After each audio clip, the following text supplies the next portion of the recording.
বুকের ব্যথা হলেই সবাই প্রথমে যেটি চিন্তা করে যে এটি তার হৃদরোগজনিত বুকের ব্যথা কিনা। প্রচণ্ড বুকের ব্যথা হলে সবাই ভয় পান, এই বুঝি হার্ট অ্যাটাক হলো।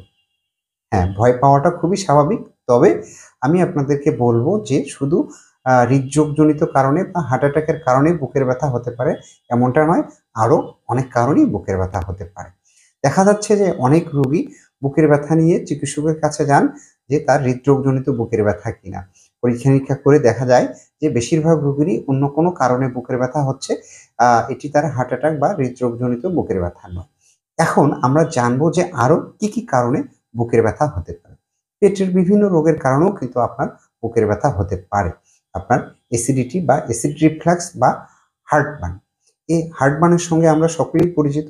হার্টবার্নের কারণেও কিন্তু আপনার বুকের ব্যথা হতে পারে। আপনার খাদ্যনালীতে যদি প্রদাহ হয়, খাদ্যনালীর কোনো রোগ থাকে, খাবার গিলতে সমস্যা হয়, এ ধরনের রোগীরও কিন্তু খাদ্যনালীর সমস্যার কারণে বুকের ব্যথা হতে পারে। পিত্তথলির প্রদাহ বা পিত্তথলিতে পাথর থাকার কারণেও কিন্তু আপনার বুকের ব্যথা হতে পারে। অনেকেরই ফুসফুসের বিভিন্ন রোগের কারণে বুকের ব্যথা হতে পারে। নিউমোনিয়া, ব্রঙ্কাইটিস, নিউমোথ্রাক্স সহ ফুসফুসের বিভিন্ন রোগের কারণে বুকের ব্যথা হতে পারে। এছাড়াও আপনার বুকের মাংসপেশিতে টান লাগা বা হাড়ে আঘাত লাগার কারণে বুকের ব্যথা হতে পারে। তাহলে বুঝতেই পারছেন যে বুকের ব্যথা মানেই হার্ট অ্যাটাক বা হৃদরোগজনিত বুকের ব্যথা নয়। আরও অনেক কারণে বুকের ব্যথা হতে পারে। অনেকেরই খুব বেশি টেনশন করা, বেশি রাত জাগা বা খুব বেশি ভয় বা আতঙ্কের কারণেও কিন্তু বুকের ব্যথা হতে পারে। তখনও দেখা যায় যে ঘন নিঃশ্বাস নেওয়ার প্রয়োজন হয়, ঘাম হয় এবং বুক ধড়ফড় করে। তাহলে আ জানলেন যে হার্ট অ্যাটাক বা হৃদরোগ ছাড়া আরও কি কারণে বুকের ব্যথা হতে পারে।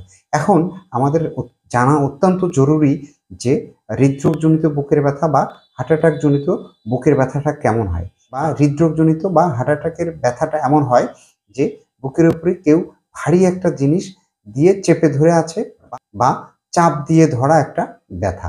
এরকম ব্যথা অনুভব হয়।